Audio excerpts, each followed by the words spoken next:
Welcome back, everyone. Welcome back. Cobra Pearl back at it again. And today we're going to continue with our subscriber unboxing with Dino.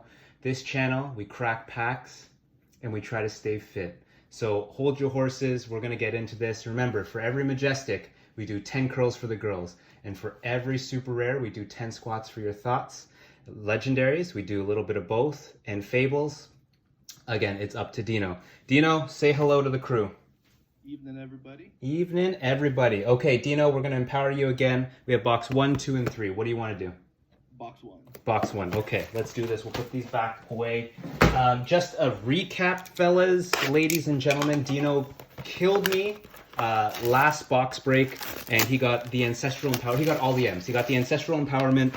He got Lord of Wind, and I got nothing. Pretty much. So this time, I hope I'm getting something fire. So if y'all don't know, Dino took Warrior and Ninja. So we'll split that. We split it down the middle. I'm taking Guardian and Brute, and we're gonna go from there. What's up? I was saying you're super gracious giving me those two classes. Oh yeah, the ones that have the most value. I love it. It's good. It's good. Whatever, I have everything for Warrior and Ninja, so we're good. The Monarch delay tonight, right? Oh, I mean, it's only understandable, I suppose, because of the big pandemic and, COVID and all that stuff. They said that everything, or the majority of the Monarch First Ed is sitting at the port and unable to be picked up. So that's the situation. I'm not so mad at that. So it's a 1-week delay. Spoilers are moved to April 12th, so it was supposed to be April 6th, so this coming Monday. So they moved it. And then pre-release weekend, they moved to April 30th to May 2nd, and First Ed release is moved to May 7th. And then Unlimited, which is even worse, is coming June 4th. Yeah, I think that's a big one, right? Like the pricing on Mon first and that delay is really gonna ruffle feathers and cause some waves. I think that's gonna be terrible. You're gonna see all the unlimited players or people who can't afford the $250, $300, $350. But boxes are selling for $400 now. First Ed Mon. They're going to sit there. I hope LSS has a little bit of a plan. Like maybe the delay, I know we were talking a little bit off cam about the delay in the previous season and why is that pushed back. I hope that they're using the time to have some sort of content that extends that hype period between First Edition and Unlimited, because if Monarch is supposed to grow the player base and get more people into it, we really need the Unlimited boxes available. And we don't want to create the hierarchy of like the haves and the have-nots with the First Edition launching so much further than originally planned. I totally agree. And I feel like single prices are going to be nuts for First Ed. I think everyone has learned from Crucible of War to not leave money on the table. So cold foil legendaries are going to, I think, $500 off the bat. Which is rough for, let's say, unlimited players who want to just get some stuff. I think you've been putting the Guardian cards together. I did. I'll pull those, yeah. I don't even know what I'm doing anymore. Guardian, I'm just pulling packs. But you got the first super rare. Thanks, nice. Dino. Pounding Gale. Oh my god. Now I don't have to play with my foil. Oh, I think you have a foil in this one too. Yeah. Foil from the first one. So 10 squats, 10 squats. Let's go, baby. So while Jordan's killing it on the exercises, the other thing I wanted to touch base on was the skirmish experience and how it can kind of be used to cover this gap in terms of excitement. I know Flesh and Blood is something that they really want people to play face to face. And in person, in the Flesh and Blood. But I've really had a great time with the skirmish events, the limited few that I've been able to participate in. And I kind of realized that it's not so much like the online versions of games like Magic and Arena and Hearthstone that are the problem. It's the lack of human interaction in those games. Like the interfaces for those games do not have the ability to chat with your opponent. It takes away the toxicity a little bit, but it also takes away the camaraderie and that interaction. So what are the another super? I'm on the board, baby. Yep. Dino? So I was saying, like, I think they need to run that through because COVID's not going away. We need to have those events sustained throughout Monarch, and whether it comes with participation prizes like they're doing or not, not a big deal. Maybe you can use XP incentives and things like that to keep it going. Yeah. Because the games I've had with people, just even chatting with them and getting to know people. I played with a guy from Bulgaria. I played with a guy from South Carolina. And South California, and it's just been great. Like that interaction. Even though we're on cam, we don't really see each other's face. I mean, we could, I guess, but even though the game is not face to face, it still feels like it has the human connection that really works for card games. And I think it's the client and the way that the arenas and the Hearthstone client of the world are so impersonal that it really hurts those card games. But of course, they're raking in money hand over fist, so it's all about the different business models. I 100% agree with you. I absolutely love this skirmish model. Again, like you said, I know they want to be in person, which is totally fine. But I feel like they should keep this skirmish model to continue to grow this online community. I think with this global pandemic, we have tried to make best of the situation of what we have. And our community, at least in the Canadian community, is bumping. Yeah. Like we're growing every day, and we're looking out for each other for prices. We're selling, we're trading. If we could meet up, we would meet up in person, right? Yeah. But like when you talk about like a global game like MTG, like the appeal of that game is like you can go into any country pre-COVID and sit down and play. Like it's almost universal, right? Like, yeah. Whether you go to South America, I don't want to say any country. I don't want to seem like I'm totally out of the loop about what's going on in the world. But like the developed nations that are wealthy enough to sustain hobbies like this. Yeah, for sure. So you could go and like you could speak the language of Magic, right? Like you can play Magic against anyone from those places. Usually they're English being the base game. For sure. People speak English and that can play it, but LSS could have an opportunity at a different model in the sense that we could be a global community by having the online play as well as our local community, right? And I'd really love to play more against people from New Zealand, Australia.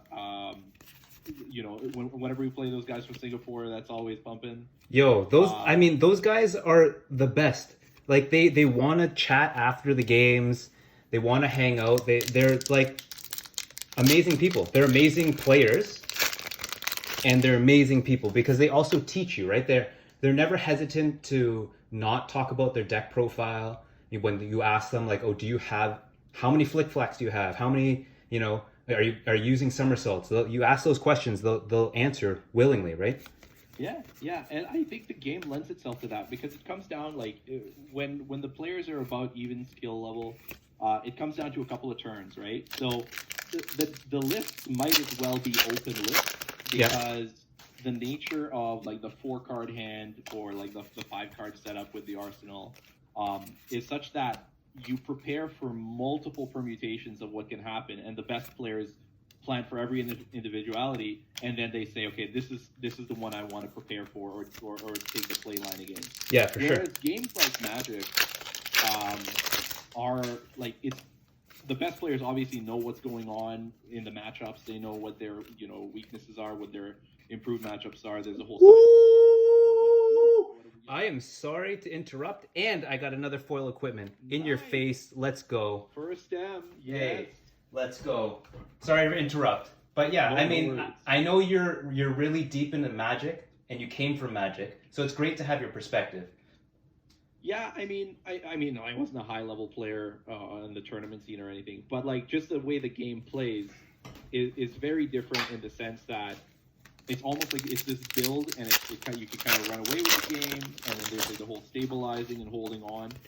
This game doesn't really have that. This game is like every turn is high tension. 100%. And it comes down, you know, it's 1 to 2 turns that make a game, but those turns could technically happen very early on. Nice. Yo, foil blood. Yo, in your face, bro. And it's a foil. Hey, in your totally fair. No, we got to share the wealth. in your face, bro.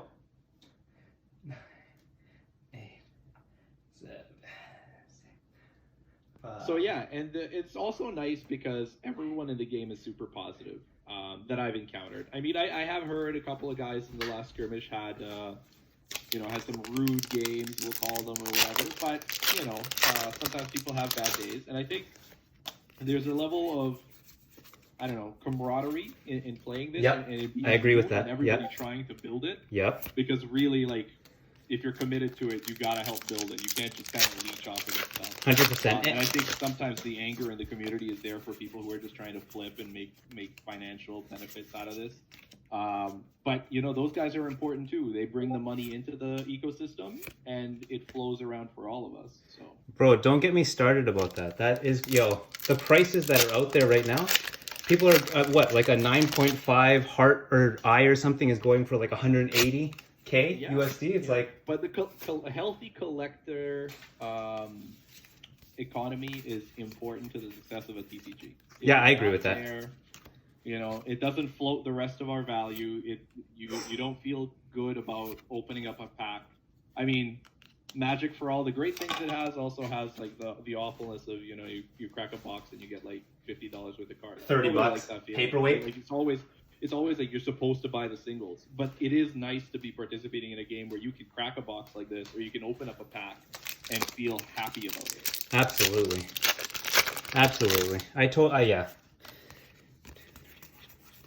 I mean, I agree with all your points. I hope Skirmish it stays. We can get. Oh! Yes, it worked. Hey, what'd I say? Oh Lord! Now I'm Ninja Main. Yo, it is minty, bro. Nice. It is minty. Take care of the baby. Yo, Ninja. Oh my God. No, you know what? It'll be fine. I'm not gonna touch it. Yo, I told you guys, I'm gonna start a movement. Rip your baubles. The flesh and blood gods will reward you. How many did you rip tonight? 2. 2. I got 2 on my desk right now. Let's rip these for the E-strike. 3, 2, 1. Oh Lord, 10 Curl Straight girls. You know what we do. This is what we do. 10, 9, 8, 7, 6. Throw in a military press in there. 4, 3. If you got the clearance. I don't know. I should. Oh, okay. That was the extra bit. Oh my God, that Mask of Momentum is beautiful. Huge. I swear, with this reprint, they improved their printing. Like the corners are great. There's no like weird nicks on the bottom. Sorry, I'll put that there. Oh my God, bro. You ready, mate? I'm a little bit speechless. I'm gonna let you take it on the topics. Maybe you can. Bro, I know you agree, but give us some of the perspective that you have on those things. Bro, you legit just made the value of your whole purchase. Yeah. In that one card, and you were looking for it. Could you imagine it's a double L case, and you get I hope bracers? I hope you get a tunic. No, you need to get those bracers. Get rid of that iron rot, bro. It worked though. Oh man, that was one of the games. Iron rot comes through. That's one thing people shit on iron rot, but it can really make a game go your way if you use it at the right point. Obviously, the bracers would be better because you can use it 3 times. Tell me. But like there was a play. I lost the game on it because I didn't see it. Yeah. And we were down to 4 cards. F this. What happened? Yo, Ancestral Empowerment? What? Oh my. Yo, we got a foil M, a non-foil Crippling Crush, an Ancestral Empowerment, and a Mask. And we still got a pack, right? We still got a pack. Last pack Magic, bro. Ooh. So the other thing I love about the game is like you still find out new things. I was playing against a Cav Dayan player and we were having like a neck and neck match. He was staying in it. He took some like big shots from my Dorinthia. Yeah. And then the drain function and the sigils, and he was coming back, and at the end, I was at 12, he was at 3, 4 cards in my library. I knew what they were all blue. Yep. And I thought I had him on the next go, because I was going to be able to do a go again attack. So yeah. To swing 3 twice. Yeah. And the guy pops off for 18 damage on me with a slog. Because he plays the slogism, removes it, pops 2 potions. Yeah. And I got so shook, I just took the 18 and I lost. And oh my god. But then I'm looking at my hand and I'm like, oh, it's 12. I had a red Steelblade Shunt in hand. Yeah. And I had an Iron Rod. And if I had focused in on my Iron Rod, I would have realized that I could have taken 17 damage, survived by 1, and then gone into my final turn. And shunted him. Swinging for 4 twice, right? There you go. But it was a great game. One thing I love about it is win or lose, you always learn something. That's the number one thing I always say. Win or lose, you always take away something from the game, right? Yeah, for sure. Okay, so recap. Mask of Momentum. This is the first one I've ever pulled on this channel, and I've opened up a crap ton of boxes. Not as much as everyone else, but I've opened up a crap ton of boxes. We have 3 M's and 4 super rares. It's okay. I'd rather trade in super rares for M's and legendaries any day and time. But this is the end of this box. We're going to do another box sometime this week. We still have 2 more boxes in this box break series. Again, hit my description box down below for Red Riot Games. You can get the most affordable prices for Flesh and Blood singles. Hit up the website and also register for their Conquest tournament. Happy shopping and happy gaming, and we'll catch you next time. Peace. Thanks, guys. Have a great one.